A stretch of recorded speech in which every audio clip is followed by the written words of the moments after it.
Okay, this is the truth behind Trump's bill, where it's like end crime and whatever the clean up the streets, basically. You know, so it's a little deeper than what it looks like on the surface. Okay, so the economy is not good. People are not the majority. Back in the day, at least up to 2020, the year 2020, 80% of people did not like their jobs. Half of those, about 40%, hated their jobs. And don't try to hang me on the specific numbers here, but just think in general. And because the last thing I remember reading was that 18% of people enjoyed their jobs, and then and at the in the 1%, there was 1% of people that loved their jobs, and within that 1% were firefighters and pastors. Those were like the top jobs. But they're also telling you that coming from the idea that they're jobs, like they're assignments given to you by um, some kind of power, right? I mean, a pastor in a way is a little bit different, but he gets elected by the church, right? And so he becomes the pastor of the church. So it's kind of a different quote unquote job, but they're assuming based on you know uh, the idea that it's a task given to you by people or an authority, right? Because that's what a job is, right? So then, that's the assumption, right? When they say, because they don't mention entrepreneur in the studies a lot of the time. They just assume that it's people that hold positions inside of constructs that were made by other men. Okay, so not to get off on a tangent there on that, but I just want to point it out that most people hate their jobs, right? So that was up until at least 2020, right? Now, then you got the C, the V, which is the 2020 pandemic thing that happened, and so that forced people. Some say that forced people to become addicted to their phones, right, and get us even more addicted to instant gratification and distraction, like by being glued to our phones and then separated from humans. It like divides us up, and all that junk, right? So then, so that they say was the purpose of that. So, uh, so then you got that going on, uh, and this caused people to struggle even more job wise, right? So everybody's doing what they've been taught. Look for a job, which assumes that some authority figure has a position for you at some place, and you just go there and you obey your authority figure and get paid, and then you live your life allegedly. So, what happens is the economy has just gotten worse, right? Life in general has just gotten worse. Like for someone to live their life has gotten worse, and people are unsatisfied. People were already unsatisfied, and then when the 2020 thing happened, it got even worse. So now people are even more unhappy with their existence and state of life. And then you got the people pushed and forced into homelessness, right? And poverty. And then you got people forced strategically to put, to live out of their vehicles, right? So strategically, they want to get ahead and have a dwelling at night, and they just realize that strategically it just makes sense to live out of a vehicle for a while until they get their stuff together. Well, what happens though? So they've spent all these years in a job. 80% of them don't like their job. They've spent the majority of their working life showing up at some building, clocking in, and some disgruntled authority figure tells them what to do, and they like, okay, but they feel like they're doing the right thing because it's what they've been taught, it's the thing that everybody does. And so, they end up facing a situation where now they're in a rut financially, and they need to figure out a way to get ahead. So they got to live out of their vehicles. Okay. So what happens after they've spent most of their life stuck in this like endless cycle, right? Because the people that are going to end up in that situation, most likely, they're not people that had this excellent, amazing job. Not most of them. They're not these people that used to have this amazing job and now they're, finally getting back on their feet, I'm sorry, I didn't mean to say that. And they're finally, that excellent, amazing life is coming to an end, and now they got to live out of their vehicle. No, these are people that had jobs that they hated for the most part. And then now they're living out of their vehicle, and they're realizing that, hey, each amount of money that they can earn, they get to save it. They get to save it.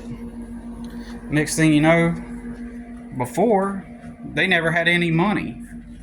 But now, they're living out of their vehicle and they got $1,000 in their bank account. Like, they've never had $1,000 in their bank account. Or it's been years since they've had $1,000. And that feels really good. That feels comforting. Sure, they might be sleeping in their car in the parking lot at Walmart at night or at some camp or some rest stop, but they got $1,000 in their pocket. And they're thinking about all the things that they can do to, do with that money, how that they can leverage it to achieve their goals and stuff, or more. And then you got the homeless and the destitute. They've been taught the same script, and there's been maybe a few times where they tried to get a job working at some warehouse somewhere, entry level, but then they go on this redundant cycle where that job never paid them enough to even get out of the homelessness, so they find themselves in a redundant loop. Clock in, move the boxes for some disgruntled manager that hates their life and takes it out on the employees, versus, and then go back and to where the box you reside in or the car that you're sleeping out of, and you're just like never getting ahead. All your money goes to your food and expenses, especially if like you're a dad that got it into ass by the family court system. And I've met some people that have been screwed over by the family court system, and they've had to live out of vehicles. I knew a guy that said he lived homeless for 10 years because he had to work and pay child support, and he lived out of his car for 10 years because he made just enough to pay the child support and to, so much like myself. But what people begin to discover, that homeless person realizes, I could be going to that warehouse every day and move the boxes, but I'm not going anywhere. Sure, I get paid some money occasionally, but it's not getting me ahead. But the job is supposed to get you ahead, right? You clock in, work real hard, and save your money. And it's supposed to get you ahead, but it never does. And in a lot of the homeless, they're not really in a, like, they don't even have a place to go to at night to shower or, or whatever the situation, right? And then you got to consider that 80% of the homeless are not on drugs. And I Googled it the other day and it said 75%, but whatever. But they're not even on drugs, right? They're just down on their luck, having a bad time. And so then, what happens is, whether you're living out of a vehicle or you're just in general, you're kind of homeless, uh, something interesting happens. Uh, you begin to realize that showing up at that warehouse every day is actually keeping you more stuck. Like it's a poverty in and of itself. It's a poverty that's like that state of existence is a worse form of poverty than being free and just doing side jobs out of your car, because you're not getting ahead. You're not getting ahead by continuing to work there. So, what do what's the point of clocking in at a warehouse and being miserable when you can just, be free from all the dysfunction, right? And then the person that's always worked at a job that they hate, that finds themselves having to live out of their car, eventually they get comfortable with it and they're like, holy crap, I actually have money.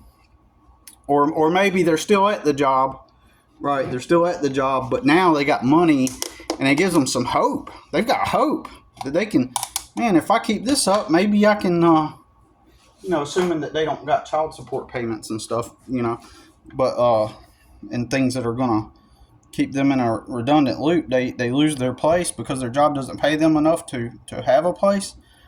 And then, like, all these people, what you have then is millions of people realizing their own slavery and indentured servitude.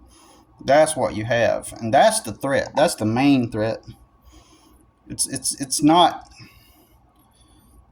that they want to remove the homeless and clean up the streets. They know that so many people are falling on hard times to the extent to where they're being forced to have to live out of vehicles.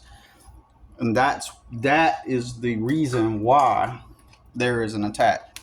So it's because people wake up and they realize, man, all this scam I was told, this script about how life works, just live your life and just be happy. Work your job, clock in, and then it's like a miserable job. And then they discover that kind of freedom. That's the threat. That's why they need to have the ability to be able to label those people mentally ill. And who are the first people that are going to wake up to this? Who would be the first types of people to wake up to this obvious truth? It's going to be the eccentrics. It's going to be the creatives. It's going to be the ones that feel while they're being taught it's the noble, ethical thing to do to show up at some man's business and do some kind of task he asks them to perform so that they can go live in a box at night. It's the outside of the box thinkers. It's those people who are going to, be the ones who are first to probably get socially rejected at the job, deemed as weird or whatever, and they're most likely to lose the job. But that's what it's all about. It's fear of freedom lovers. It's fear of people that will end up realizing that they've been sold a lie, and there's actual freedom in not conforming and living by the script. So, all right, I'm gonna eat my lunch and have a nice day.